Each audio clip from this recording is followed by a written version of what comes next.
This is Alicia Buchanan, founder and CEO of AliciaBuchanan.com, coming to you to discuss toxic relationships.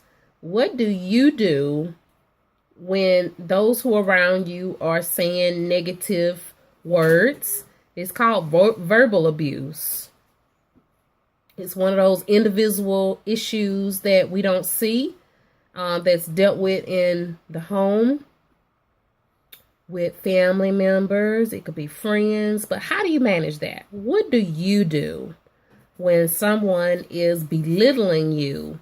Let's just think about it and reframe it from a mindset point of view. So think about that person. Everybody has their own story.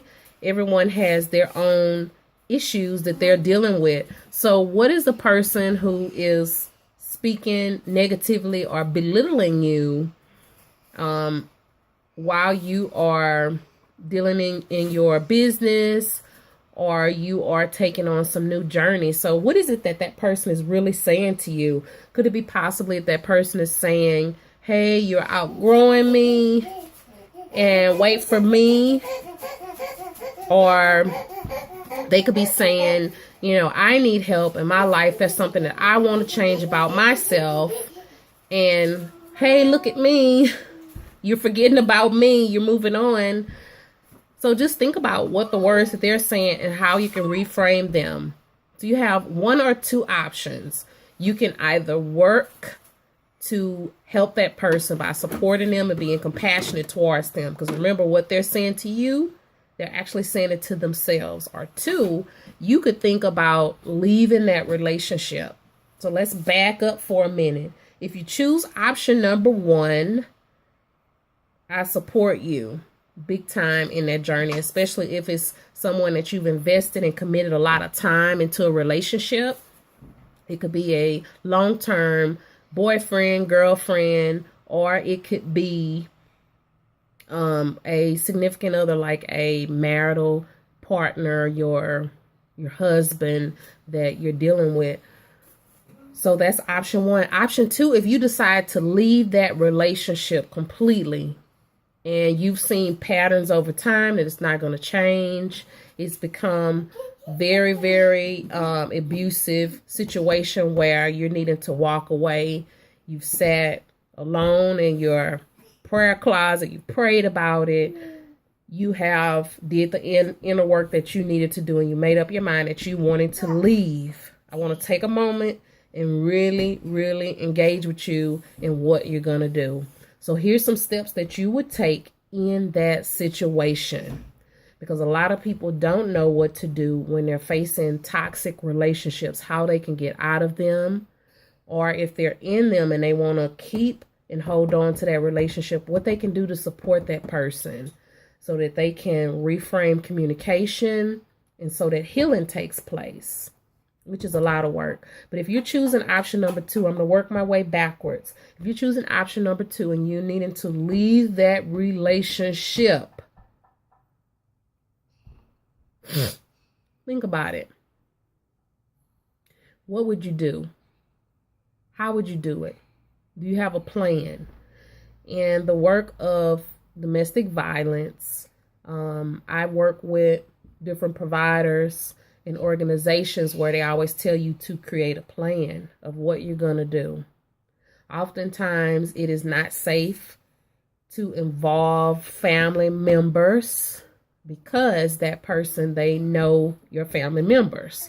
So if you leave, they're going to go to a family member's house to look for you. Think about it. When you get it into a situation, I don't know, maybe you do, or maybe you got a friend that you all have went cruising looking for your boo when he was cheating. How many of you have did that before? And where have you went? You have went to familiar places where you knew he was going to hang out at. His spots, parents' house, friends, wherever. You knew his pattern. So the same thing if you're in a situation where you are planning to leave. You don't want to go anywhere familiar. You want to have a safe environment that you can go to. Find an organization in your community contact them outside of the home so that you can get the support that you need, the professional support. Now, I'm not talking about just picking up the phone and calling your friend and venting. I'm talking about going to get some professional help. There's nothing wrong with getting some support and also verbalizing, talking about what you're dealing with. And if you have kids involved, especially, go and get some support for yourself and your children so you can get out safely, so they can help you to create a plan of action for your life. That is when toxic relationships, when it goes all the way to the extreme. On the other hand, option number one, if you're going to stay in that relationship, compassion and support to your boo, your husband, or whatever it be, I want you to really, really think about some inner work for yourself, because it's going to be a lot of tough days and taking in that negativity. We are human beings. We can only take so much. So I want to offer you some support to set some boundaries in those relationships.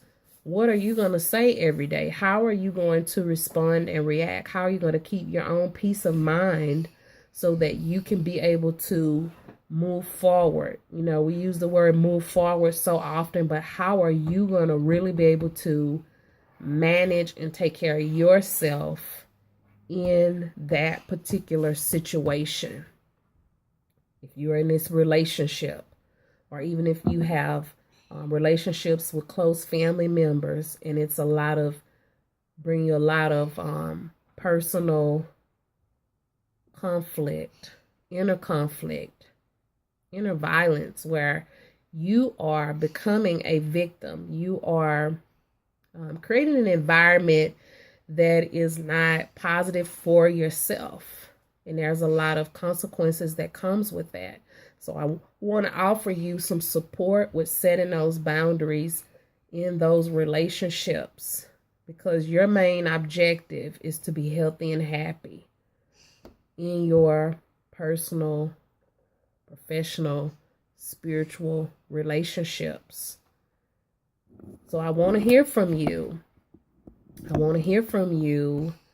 My sister, I want to hear from you and give you the support that you are needing during this time.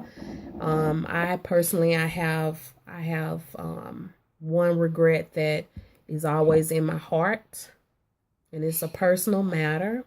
I don't know. I can't make any assumptions about what has happened in the past, but all what I know is that my sister from another mother, my sister in Christ, she's no longer here. Whatever pain she was experiencing, her journey ended. She ended her journey, actually.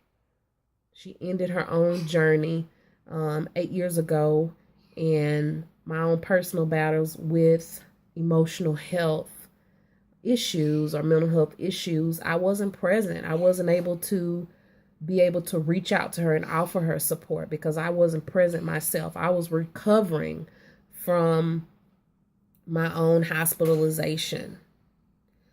So you see there that cycle. When you don't do the work for yourself, you're not able to help somebody else. Help your own sisters, our brothers in Christ. You're not able to help them. So let's break the cycle. Let's break the silence and really support one another. We can backlash, backbite, gossip, hate on each other all day long. We can do all those things.